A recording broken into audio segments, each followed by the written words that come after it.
Le jour du mariage de ma sœur, j'ai vu une photo de moi affichée à l'entrée avec ces mots « Défense d'entrée ». Déchets inutiles. Mes parents se tenaient à côté de moi, disant froidement « Ne laisse personne savoir que tu es notre enfant ». Ma sœur a souri d'un air narquois « Ne t'approche pas trop. Ton odeur de pauvre va gâcher les photos de mariage ». Je me suis détourné en silence. 30 minutes plus tard, son mariage s'est effondré au moment où je suis parti. Je m'appelle Camille Dubois. J'ai 34 ans, et aujourd'hui était censé être le grand jour de ma petite sœur dans le domaine le plus exclusif de la région de Bordeaux. J'ai engagé ma Renault Clio vieille de 12 ans sur le chemin de gravier privé, les vitres baissées, laissant l'air chaud de septembre me frapper le visage une dernière fois avant de disparaître à nouveau. Je suis arrivé avec presque une heure d'avance, exprès. Je me suis dit que je voulais juste voir l'endroit, peut-être apercevoir l'installation, puis partir tranquillement. Pas de drame, pas de scène. C'était le plan. Puis je l'ai vu. Une immense bannière de 2 mètres sur 1,50 m suspendue à l'arche de pierre de l'entrée principale. La photo de ma carte d'identité, agrandie en format géant, d'une clarté cristalline, impossible à manquer. En dessous, en grosses lettres capitales rouges qui semblaient dégouliner de sang, déchets non admis. Ne laissez pas entrer cette personne. Ma mère se tenait juste à côté, les bras croisés, discutant avec l'organisatrice de mariage comme si c'était juste un autre arrangement floral.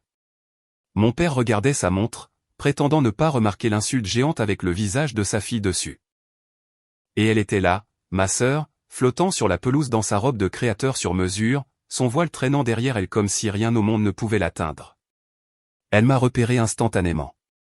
Son sourire s'est transformé en un rictus acéré comme une lame de rasoir. « Qu'est-ce que tu fais ici » dit-elle, la voix assez basse pour que seul moi puisse entendre le venin. « Sérieusement, Camille, tu sens le travail de nuit.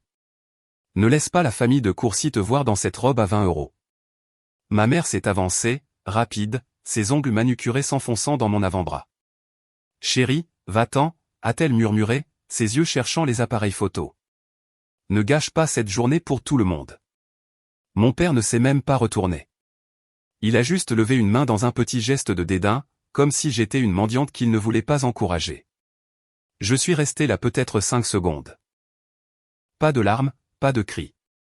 Juste le son de mon propre cœur battant dans mes oreilles. Puis j'ai sorti mon téléphone, j'ai pris une photo rapide de la bannière et je l'ai envoyée par texto à Elodie avec 2 mots, fais-le. Je suis retourné à ma voiture, je me suis glissé derrière le volant et je suis parti alors qu'il pensait encore avoir gagné. 28 minutes. C'est le temps exact qu'il a fallu pour que chacun de ces 380 invités se retrouve bloqué à l'extérieur des grilles, regardant 360 000 € partir en fumée. Avez-vous déjà eu votre propre famille accrocher une pancarte vous traitant de déchets le jour du mariage de votre sœur? Dites-le dans les commentaires parce que j'ai besoin de savoir que je ne suis pas la seule. Et cliquez sur ce bouton d'abonnement tout de suite, parce que vous n'allez pas croire ce qui s'est passé à la seconde où j'ai appuyé sur envoyer pour ce message que je gardais depuis des mois. Il y a 8 ans, j'étais au sommet du monde. Je venais d'avoir 26 ans, j'avais traversé la Seine de HEC Paris avec mon master en administration des affaires et 3 jours plus tard, un chasseur de tête de Paris a appelé avec une offre que je ne pouvais pas refuser. Directrice financière pour un groupe de restaurants franco-méditerranéens en pleine croissance qui avait déjà 22 établissements en Île-de-France. Salaire de départ, 235 000 € par an, plus des parts qui pourraient valoir des millions si nous entrions en bourse. J'ai signé le contrat la même semaine. Mes parents n'arrêtaient pas de se vanter. Papa, Jean-Pierre Dubois, un vice-président senior dans une société immobilière commerciale, a dit à chaque membre de son club de golf que sa fille aînée gérait l'argent pour l'une des chaînes les plus en vogue de la région parisienne. Maman, Denise, a imprimé le communiqué de presse du site web de l'entreprise et l'a encadré pour le salon. Ils ont organisé une fête dans leur maison de Neuilly-sur-Seine juste pour me mettre en avant. Chloé avait 19 ans à l'époque, en première année de BTS, cherchant encore sa voie. Elle publiait constamment des photos de nous, moi dans mon nouveau blazer, elle me serrant par derrière, avec la légende, ma sœur directrice financière, une superwoman. Je lui ai acheté un studio à 10 minutes de son école pour qu'elle n'ait pas à faire le trajet. J'ai payé intégralement ses frais de scolarité chaque semestre. Quand elle a voulu passer les vacances de printemps à Saint-Tropez avec des amis, j'ai couvert les vols et l'hôtel. Maman et papa sont venus aussi. Billet de première classe, c'était ma tournée. La Côte d'Azur chaque année est devenue une tradition. J'ai rencontré Alexandre Leclerc lors d'un gala de charité pour les hôpitaux pour enfants. Il avait 30 ans, ingénieur logiciel senior chez Google France. Calme, grand, le genre de gars qui écoute vraiment quand on parle.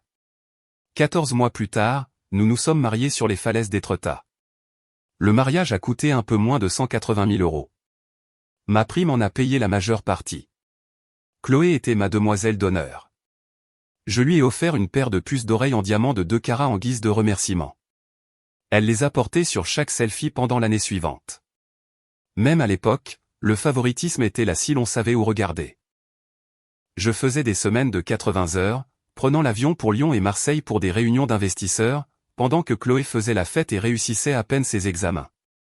Papa lui glissait encore 450 € pour les livres chaque mois. Quand elle a détruit sa Mini Cooper toute neuve, maman m'a dit, « Camille, c'est toi qui gagnes le gros salaire. Aide ta sœur. » J'ai fait le chèque pour la nouvelle voiture sans me plaindre. C'est ce que font les grandes sœurs, n'est-ce pas?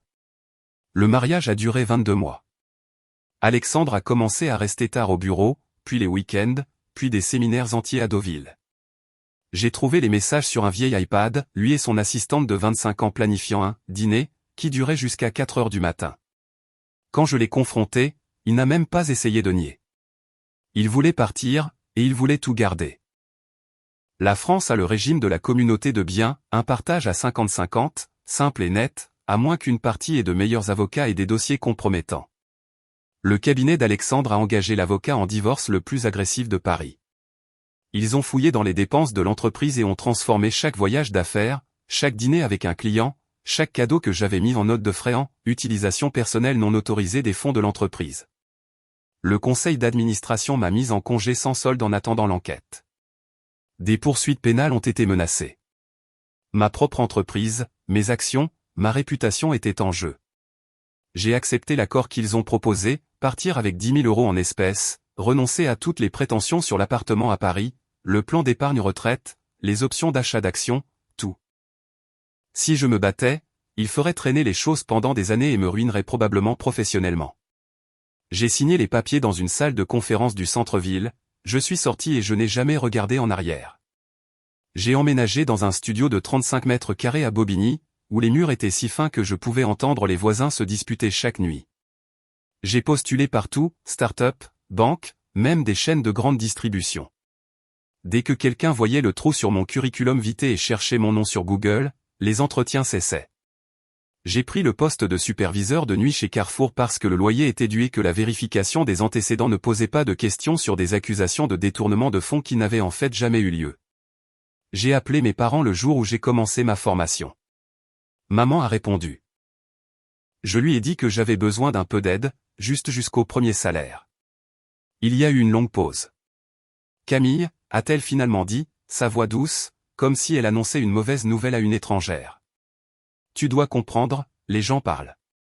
Jean-Pierre est en lice pour devenir associé cette année. Nous ne pouvons pas avoir cette situation liée à la famille en ce moment. Papa a pris la conversation sur l'autre poste.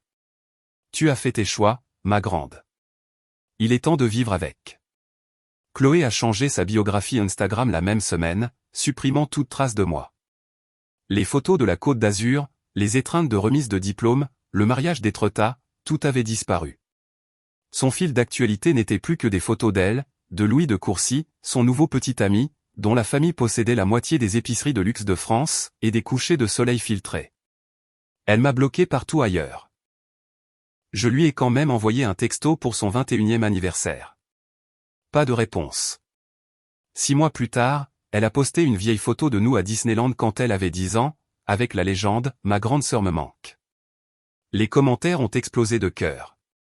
Je l'ai regardé jusqu'à ce que l'écran s'éteigne.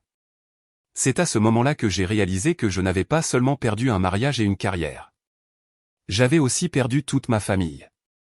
Puis, un mardi soir, mon téléphone s'est allumé avec le nom de Chloé pour la première fois en près de 2 ans.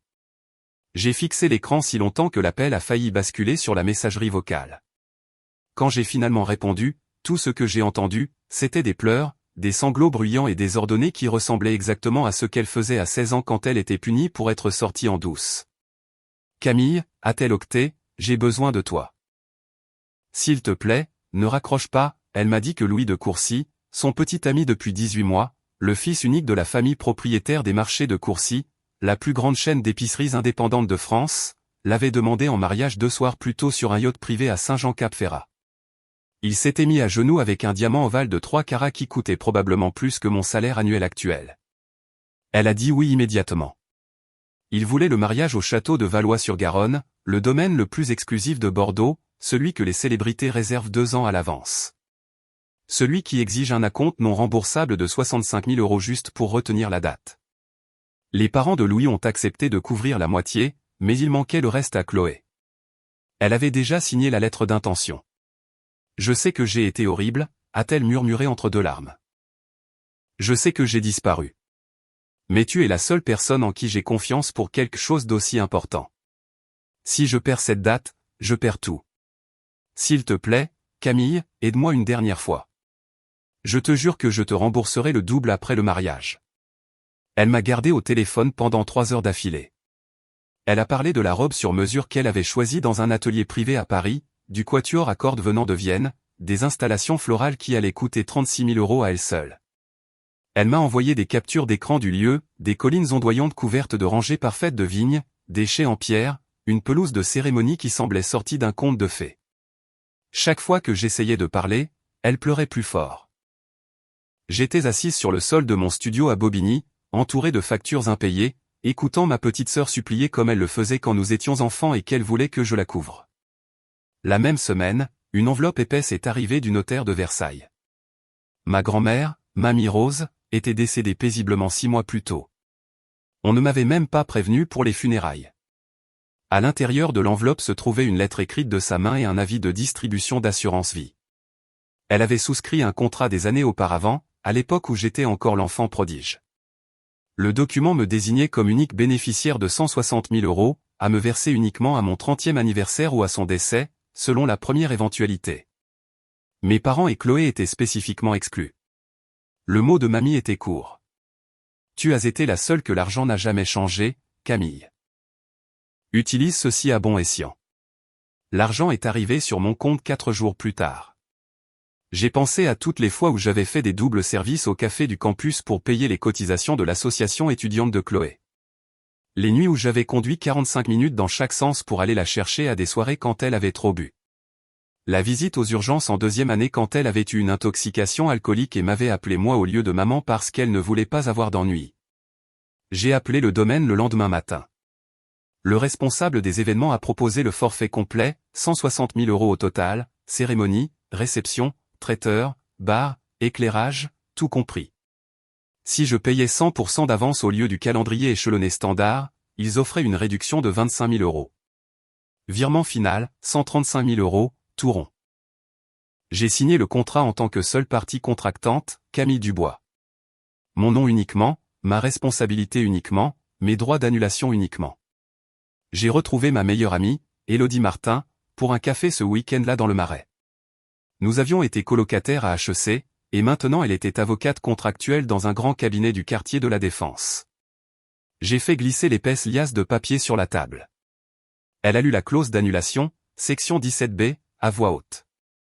La partie signataire se réserve le droit inconditionnel de résilier cet accord à tout moment avant le début de l'événement, sous réserve de la perte de tous les paiements effectués, sauf si la résiliation est due à une atteinte documentée à la dignité ou à un harcèlement, auquel cas la perte est réduite à 30%, ses yeux se sont écarquillés.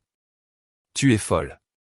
Tu leur donnes une arme chargée pointée droit sur ta propre tête. J'ai juste haussé les épaules. Elle a parcouru le reste, puis a levé les yeux. Donne-moi l'original et chaque avenant. Je garde des copies dans le coffre-fort de mon bureau, au cas où. J'ai pris une photo de la page de signature et l'ai envoyée à Chloé avec le message « C'est fait ». La date est réservée. Félicitations. Elle a répondu instantanément avec un seul emoji de cœur rouge. Puis, plus rien. Pas de texto de remerciement, pas d'appel téléphonique excité, pas d'invitation pour venir voir la robe ou goûter les échantillons de gâteau. Juste le silence. Je me suis dit que ce n'était pas grave. Elle était occupée. Organiser un mariage de cette taille prend toute votre vie. J'aurai bientôt de ces nouvelles. J'avais tort. Le silence a duré des semaines, puis des mois. Chloé a eu un nouveau numéro de téléphone le lendemain du virement. L'ancien numéro renvoyait directement à une messagerie vocale générique. Chaque texto que j'envoyais à l'organisatrice de mariage, une femme excessivement joyeuse nommée Marion qui signait chaque courriel avec 3 points d'exclamation, revenait avec la même réponse toute faite, Chloé dit que tout est sous contrôle. J'ai continué à essayer malgré tout. J'ai demandé si elle avait besoin d'aide pour choisir l'orchestre, le menu, les cocktails signature. J'ai proposé de prendre le train pour la dégustation du gâteau. Chaque message a été accueilli par un refus poli ou un silence radio total. Un jeudi soir, je parcourais Instagram sans but pendant ma pause au travail quand maman a posté une story d'un salon de mariage sur l'avenue Montaigne à Paris. 4 verres de champagne levés pour un toast. La légende disait, ma petite famille parfaite célébrant la plus belle des mariées. J'ai tapoté pour zoomer. Ils étaient là, maman, rayonnante dans une robe rose pâle de mère de la mariée, papa dans un costume bleu marine sur mesure, Chloé, éclatante dans une robe échantillon en dentelle qui coûtait probablement plus cher que ma voiture, et Louis, debout derrière elle, les bras enroulés autour de sa taille. 4 personnes, pas 5. J'ai fixé l'écran jusqu'à ce que la story disparaisse. J'ai appelé maman le lendemain matin depuis le parking du Carrefour avant mon service. Elle a décroché à la 3e sonnerie. « Salut, ma chérie », a-t-elle dit, comme si tout était normal. J'ai vu la story de l'avenue Montaigne, ai-je commencé, en essayant de garder ma voix stable. Ça avait l'air sympa. Une longue expiration. Camille, les de Courcy sont très pointilleux sur l'image. Ils ont fait des vérifications d'antécédents sur toute la noce, famille comprise.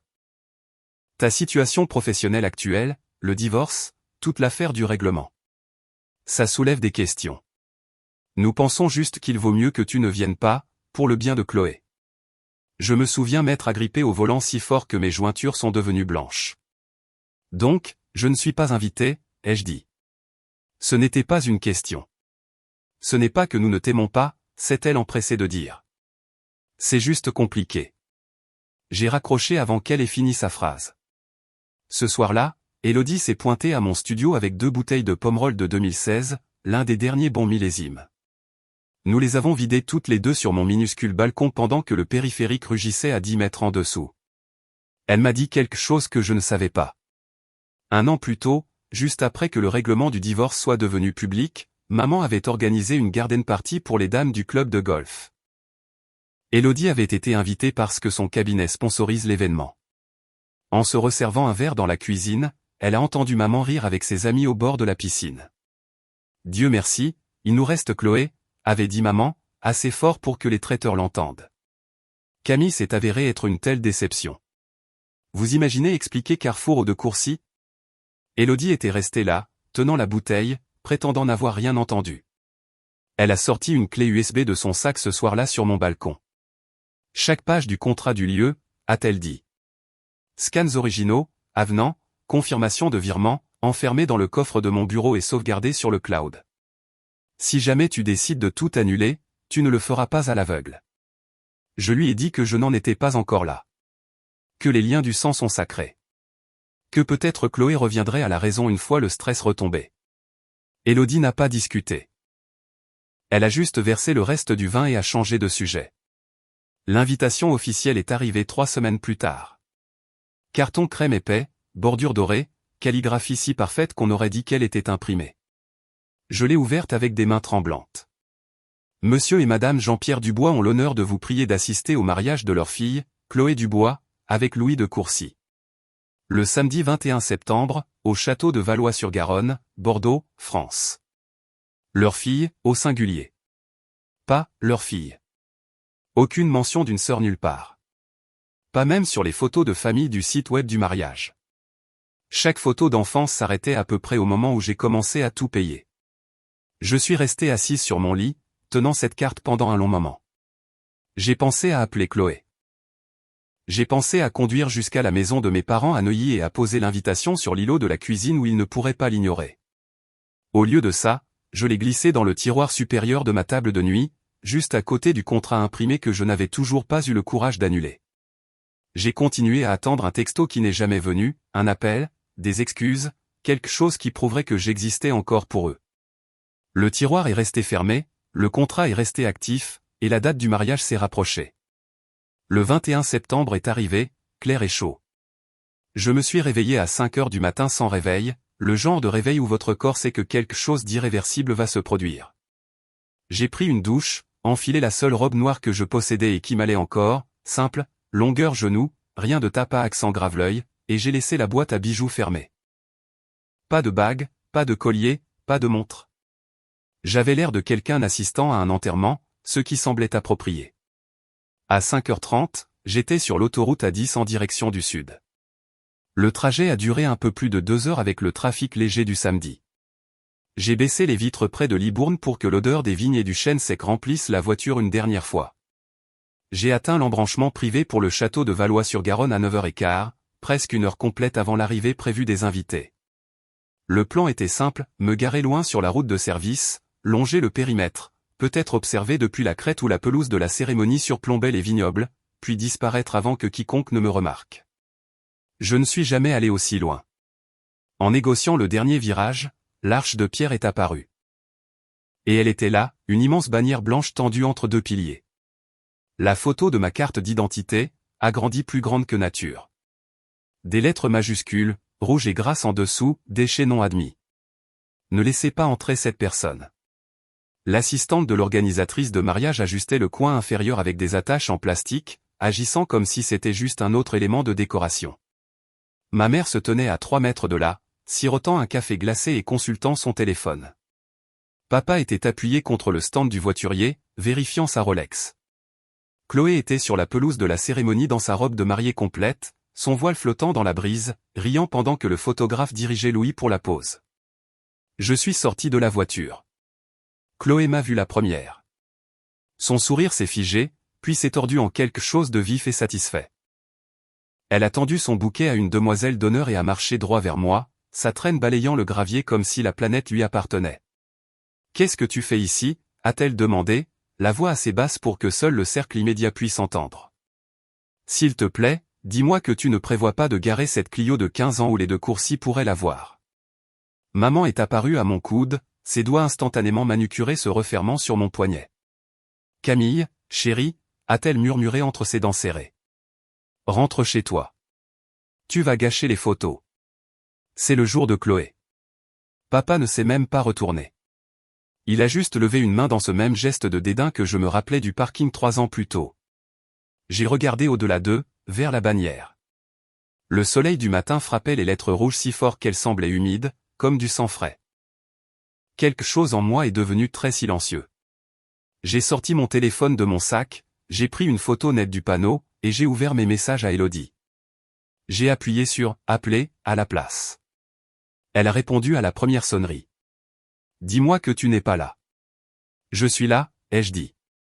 Ma voix ne tremblait pas, ils ont accroché une bannière avec mon visage dessus.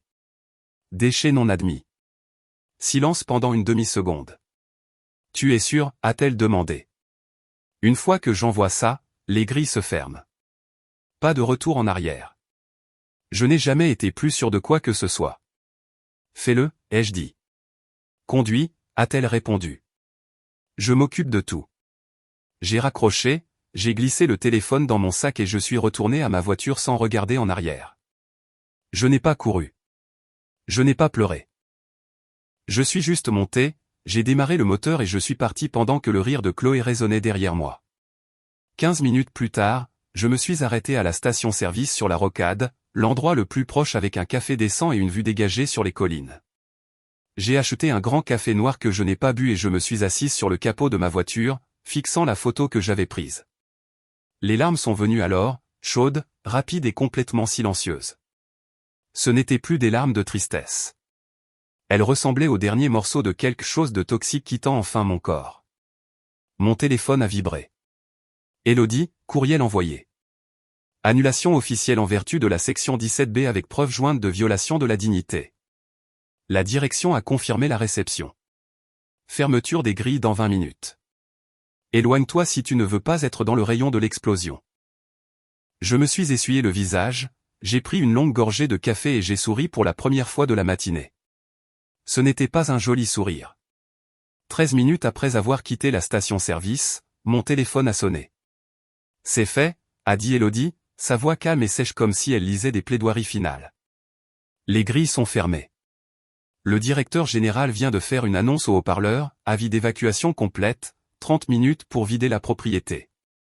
Il ne plaisante pas, je me suis garé sur le bas-côté de l'autoroute, mon cœur martelant contre mes côtes. J'avais toujours la conversation de groupe familial sur mon téléphone, celle dont personne ne s'était souvenu de me retirer après 2 ans de silence. Je l'ai ouverte pour la première fois depuis une éternité. Maman était déjà en train d'écrire. « Camille, qu'as-tu fait ? Ouvre les grilles. » Tout de suite. 380 invités sont debout au soleil. Ce n'est pas drôle. Camille, réponds-moi. On a l'air d'idiots. Ta sœur fait une crise de nerfs. Appelle-moi. Les messages arrivaient si vite que l'écran ne pouvait pas suivre. Papa est intervenu avec une seule note vocale furieuse. Règle ça. Maintenant. Je n'ai pas répondu. J'ai juste regardé les petits points rebondir alors qu'il réalisait que je lisais et les ignorais. Une notification est apparue de Sarah Fournier, mon ancienne camarade de promotion qui avait épousé un riche viticulteur et s'était retrouvée sur la liste des invités. Elle était en direct sur Instagram. J'ai cliqué. La caméra tremblait alors que des centaines de chaussures de créateurs crissaient sur le gravier. Des hommes en costume Dior s'éventaient avec les programmes. Des femmes en soie pastel serraient des flûtes de champagne qui ne seraient jamais remplies. L'arche de pierre se dressait derrière eux, les grilles enchaînées, des agents de sécurité en polo noir bloquant chaque entrée. Un employé du domaine tenait un mégaphone. Mesdames et messieurs, le contrat a été résilié par la partie signataire. Tous les invités doivent quitter les lieux immédiatement. Aucune exception. On pouvait entendre le souffle collectif traverser la foule comme une vague. Sarah a tourné la caméra vers la gauche. Il y avait mes parents, courant vraiment, vers le bâtiment principal. Les talons de maman s'enfonçaient continuellement dans la pelouse. Papa avait enlevé sa veste, sa cravate flottant au vent. Chloé était juste derrière eux, le voile arraché, le mascara coulant déjà, criant sur Marion, l'organisatrice de mariage, qui avait l'air de vouloir que la terre l'avale tout entière. J'ai monté le volume. La voix de Chloé s'est brisée dans le chaos. Offrez-leur ce qu'ils veulent. 100 000, 200 000. Dites-leur que les deux Courcy feront le chèque tout de suite. Marion secouait simplement la tête, le téléphone collé à son oreille, répétant la même phrase. Le contrat est résilié. La partie signataire a invoqué la clause de dignité avec preuve photographique. Il n'y a pas de négociation. Pendant ce temps, Élodie était occupée sur un autre front. Le week-end dernier, Chloé et les demoiselles d'honneur avaient fait un dernier enterrement de vie de jeune fille à Paris. Elles avaient séjourné à l'hôtel Coste. Romain, le témoin et ami d'enfance de Louis, avait beaucoup trop bu et était devenu beaucoup trop entreprenant. Une des assistantes juridiques d'Élodie, Manon, était dans le même bar avec des amis. Elle détestait Chloé depuis la première année, quand Chloé lui avait volé son petit ami et avait répandu des rumeurs qu'il avait fait expulser de leur association étudiante. Manon a tout filmé depuis un coin de table, Chloé et Romain titubant dans un ascenseur, son sac de shopping, essayage robe de mariée, se balançant, sa main déjà sous l'ourlet de sa jupe. 37 secondes de preuves limpides, datées et horodatées. Élodie l'avait gardé comme un missile chargé. Au moment où le haut-parleur du domaine a terminé son 3e avertissement, elle l'avait envoyé directement sur le portable personnel de Louis avec pour objet, avant que vous ne disiez oui. J'étais toujours garé sur le bas-côté quand le direct de Sarah a pivoté vers la pelouse de la cérémonie. Louis se tenait figé entre 2 arches florales qui avaient coûté plus cher que la plupart des voitures. Son téléphone a vibré une fois. Il a baissé les yeux. Son visage est passé de confus à gris, puis à quelque chose qui ressemblait beaucoup à de la fureur meurtrière. Il n'a pas crié. Il n'a pas jeté le téléphone. Il s'est juste retourné, a marché droit vers le microphone que le quatuor à cordes installait, et a tapoté dessus 2 fois. La foule s'est tue, par pur choc. Ce mariage, a-t-il dit, sa voix stable et glaciale, est terminé. Chloé s'est retournée vivement. Louis, mon chéri, quoi qu'elle t'ait envoyé. Il a levé le téléphone pour que la caméra et la moitié des invités qui filmaient maintenant puissent voir l'écran. Des murmures d'effroi se sont propagés. Quelqu'un a crié. Un téléphone est tombé par terre et s'est brisé. Chloé s'est jetée dessus. Louis a reculé, la laissant trébucher avec ses talons de 15 cm. Je ne t'épouse pas, a-t-il continué dans le micro, assez fort pour que chaque influenceur au premier rang puisse capter un son parfait. Je ne finance pas une menteuse. Et je ne laisserai certainement pas le nom de ma famille être traîné dans la boue à cause de ça. Il a laissé tomber le microphone. Il a produit un Larsen strident à travers la vallée. Puis il s'est éloigné, passant devant les sculptures de glace qui transpiraient déjà sous la chaleur, devant le gâteau à 12 étages sous une cloche de verre, devant ses propres parents qui semblaient trop abasourdis pour bouger, et il est monté dans le Mercedes noir qui attendait à la sortie de service. Le direct s'est coupé sur Sarah chuchotant, « Bordel », avant de se terminer. Mon téléphone a de nouveau explosé. « Maman, Camille, s'il te plaît. Nous allons tout perdre. Ta sœur est par terre. Règle ça. Je t'en supplie. » J'ai fixé l'écran jusqu'à ce qu'il devienne noir. Puis j'ai retourné le téléphone, face contre le siège passager, et je me suis réinséré sur l'autoroute. Mon téléphone vibrait toujours contre le siège passager comme un frelon en colère. J'ai jeté un œil à l'écran. Numéro inconnu, indicatif de Bordeaux. Je l'ai laissé sonner. 30 secondes plus tard, il a sonné de nouveau. Même numéro. Cette fois, j'ai répondu en mode haut-parleur et j'ai continué à conduire. La voix de maman a explosé dans la voiture avant que je puisse parler. Camille. Oh, Dieu merci. Passe-moi le directeur tout de suite. Dis-leur que c'est une erreur. Dis-leur que nous paierons tout ce qu'ils veulent. En arrière-plan, j'entendais le chaos. Des femmes qui pleuraient, des hommes qui criaient, le bruit métallique des grilles qui refusaient de s'ouvrir. Quelqu'un criait que les tarifs des VTC montaient en flèche à 400 €. Denise, ai-je dit, utilisant son prénom pour la première fois de ma vie. Ce n'est pas une erreur. Silence sur la ligne, puis des chuchotements frénétiques. Le téléphone est passé en mode haut-parleur de leur côté. Une nouvelle voix, celle de Louis, a tranché le bruit comme une lame. Ce mariage est terminé, a-t-il annoncé, assez fort pour que tout le monde autour de lui l'entende. Je n'épouserai pas quelqu'un qui a couché avec mon meilleur ami une semaine avant de me faire ses vœux. C'est fini. C'était une seule fois. Ça ne voulait rien dire, Louis. S'il te plaît, a crié Chloé en arrière-plan, un son brut et animal. J'ai entendu des bousculades, puis le cliquetis indubitable d'une bague en diamant heurtant la pierre. Chloé s'est jetée dessus. Donne-moi ce téléphone. Elle ment. Ce qu'elle t'a envoyé est faux. La voix de Louis est restée plate. J'ai regardé la vidéo 3 fois. L'horodatage date de samedi soir dernier à l'hôtel Coste. Tu portais encore l'écharpe au futur marié. La foule autour d'eux a éclaté. Les téléphones se sont levés comme des périscopes. Les influenceurs qui avaient passé la matinée à poster des photos de bagues et de voiles diffusaient maintenant en direct l'implosion en temps réel. Maman est revenue en ligne, sanglotant. Camille, ma chérie, s'il te plaît, aie pitié de ta sœur. Ouvre les grilles. Je suis à genoux ici.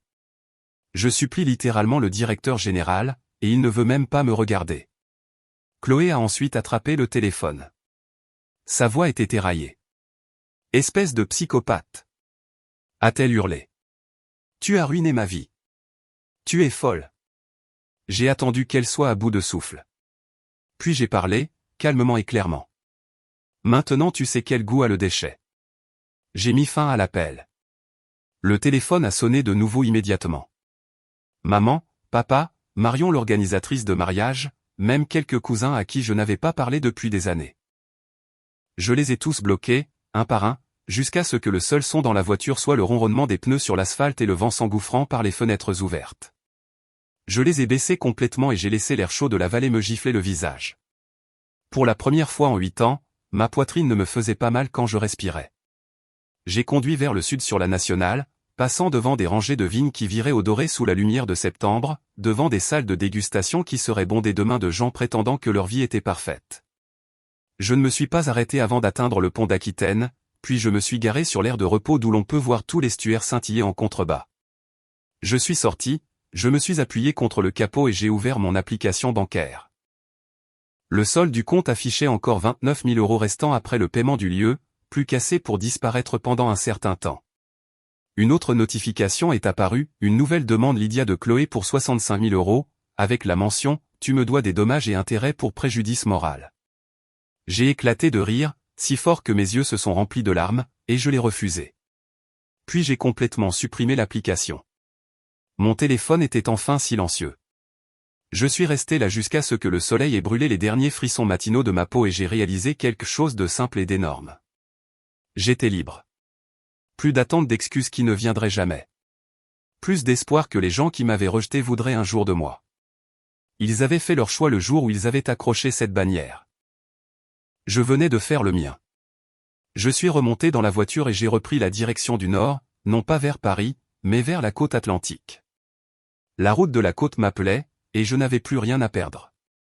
Alors que je m'engageais sur la bretelle d'accès, un dernier texto s'est glissé avant que je ne bloque le dernier numéro inconnu.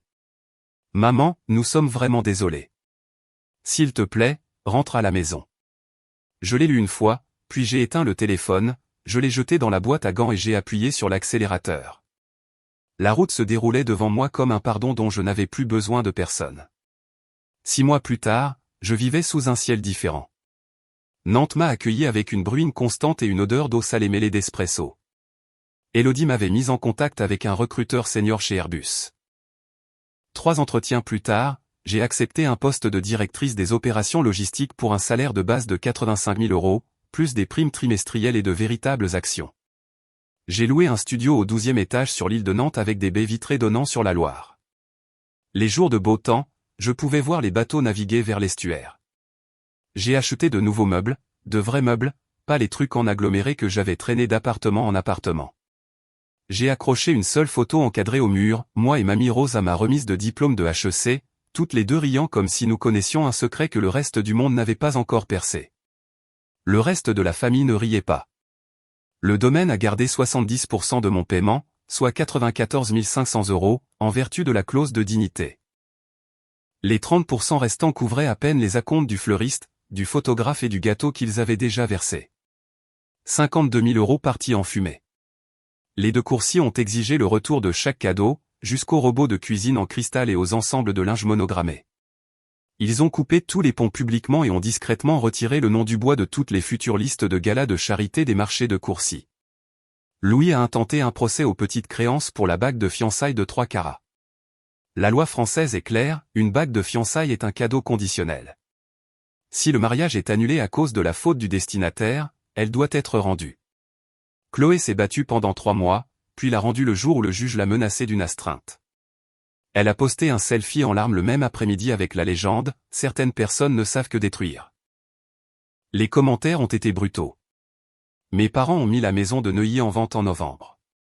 L'hypothèque, le deuxième emprunt qu'ils avaient contracté pour les dépenses du mariage de Chloé, et les dettes de carte de crédit pour les acomptes les ont laissés en situation de déficit.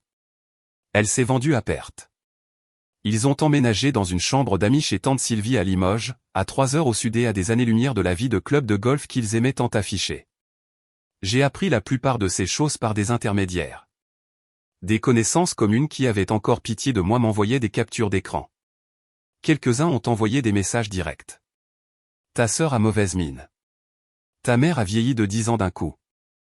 Je les lisais, puis j'archivais les conversations.